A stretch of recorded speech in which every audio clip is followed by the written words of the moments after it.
Ďalšia zaujímavá téma na sledovanie pre vás a to je, ako zlepšiť ticho v byte.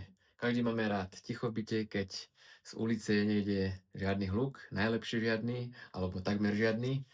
No a zlepšíme to tým jednoducho, že si dáme kvalitné a hrubé sklo.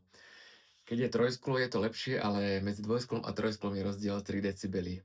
Keď už máte trojsklo a chcete zmeniť ešte tú hlučnosť, tak dosiahnete to ešte viac s tým, že vymeníte sklo, ale vonkajšie tabule budú dve štvorky. Takže sklo sa skladá z troch tabulí zo štvoriek, 4 mm a zlepšíte to tým, že dáte na vonkajšiu stranu dve štvorky zlepené, ale o tom niekedy v správach alebo v ďalšom videu, pretože to by bolo nadlhšie.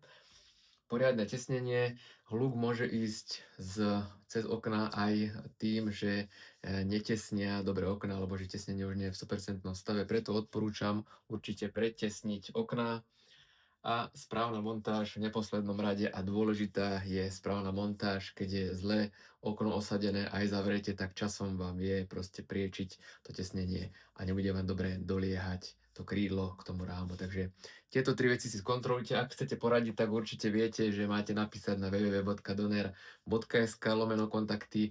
Tam nás kontaktujte či už ohľadne okien, skiel alebo čohokoľvek, aký máte problém s oknami. Teraz akcia v apríli minus 15% na vonkajšie tiene, nie je úplne všetci, takže nevzťahuje sa to na niekoho, kto už je náš zákazník alebo nie je. Proste minus 15% máte v cenovej ponuke zahrnutých každý jeden, kto napíše a bude chcieť cenovú ponuku. Robíme toto všetko len a len pre vás a čo najlepšie.